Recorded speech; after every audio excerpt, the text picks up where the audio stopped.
Sheila Murray, Contemporary Context. I'd like to talk you through the work that I've done for each project on this course, starting with colour and trend forecasting.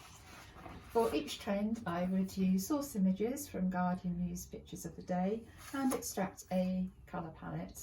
And so I learnt how to use colour theory, colour proportion, to make mood boards and to learn the design process. I will talk you through each trend as I go along. So part 2 was fashion textiles, and I chose the trend Protect for this because obviously clothes protect us, and the source images were of COVID-19 because it was the start of the coronavirus pandemic, and obviously at that time we were wearing masks and personal protective clothing, so it seemed very appropriate. I chose weaving for my technique because the fibres all pulled together will make a very strong cloth to make a protective piece of fabric. I was also looking at warmth and comfort, so my jacket design was made up with a whole range of fibres for their protective qualities. So I had wool and fur for warmth and raffia for strength, and rather novel idea was to use a foil emergency blanket because that generates heat. I did a lot of research for this, and I used 2 companies who do weaving, which is John Boyd Textiles.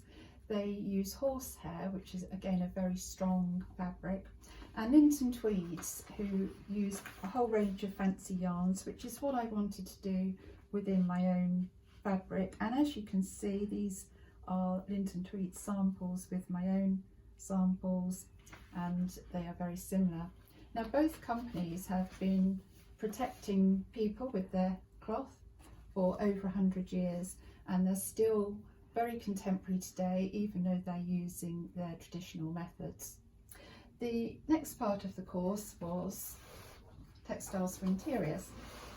And for this I chose migration. This was in the news because of all the refugees coming to England after Brexit. So I started off by doing some digital art drawings, and I put these into some repeat patterns for designs for wallpaper.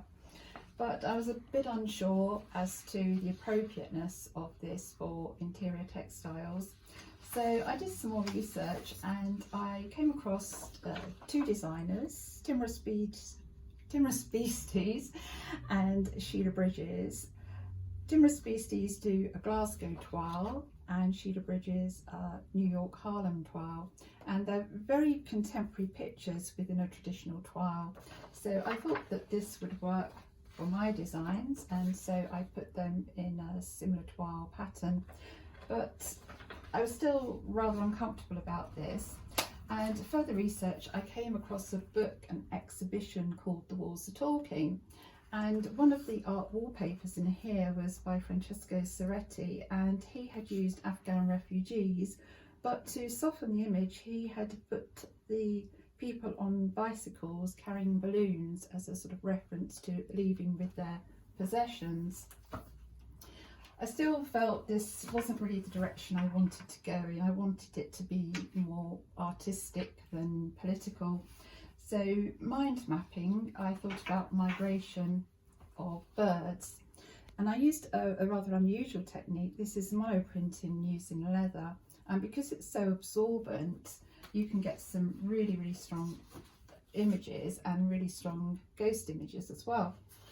These were much more effective for using in interiors textiles, as you can see here. Moving on, the next part of the course was for art textiles, and for this I chose protest. At the time there was a lot of protest in the news, particularly Black Lives Matter, so using the style of Amnesty International's campaigns and Peter Kennard, I designed some protest posters, and I also experimented using collage. However, I felt I wasn't really positioned to voice an opinion, and so I sought to change track slightly, and other protests at the time were about women's safety. So I made some magazine transfer prints on coercive control and turned these into information posters. The feedback I had from this was that it was very sensitively done and the message was very clear. I extended this by putting the activism messages on t-shirts in the style of Catherine Hamlet and Stella McCartney. I still wasn't 100% sure the way this protest theme was going. So thinking about protest, it's where people need to join together and have a conversation to make something work. So I was thinking about conversations and protest being a gathering of people to protest. So I designed some collages using overheard conversations and I called the series Gathering Conversations. This is the most random conversation I heard. He had a previous relationship with software and this series of collages were very well received.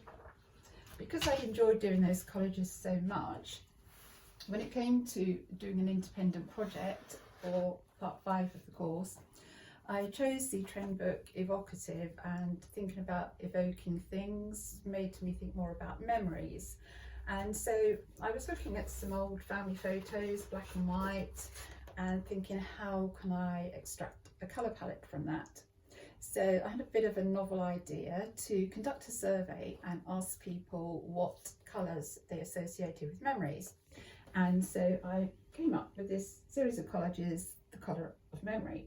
So we have red for love, green for home, yellow for happiness, and the overall favourite memory was blue. In this particular photograph, I used some embroidery in the style of Melissa Sexter and Aline Brandt, who use embroidery to create texture and pattern on photographs. So these are a series of family photos incorporated into collages. This one's quite popular. It's called It's My Party and I'll Cry If I Want To. So these were looking at family photos, and then I wanted to extend my thinking about memory and think about what is about the memories we're making today, and going right back to the beginning of the course and looking at news images. We are currently looking at Ukraine every day in the news, and these were sort of born out of emotions of memories that are happening in our present time. And we're ending here with peace. If I look back at the course now, my weaknesses are really, I spent too long at the start creating 6 trends when I only needed 4. I was too literal with migration and protest, and I had to change track halfway through. And also I was too descriptive with my research. I needed to do a bit more of a critical review. So going forward, I need to be better with timekeeping. I need to pause and reflect, and also to put my work more in context with other artists and designers. I'm very confident in my designs. I think I've got a good eye for colour and composition and a strong understanding of colour theory. And my independent project, I think, shows that I have quite a skill for storytelling. The samples I'm proudest of from this course are my woven jacket designs and my series of collages. And I've really enjoyed this course, and I hope that the designs I've made will give me the incentive to continue this style of work in the future.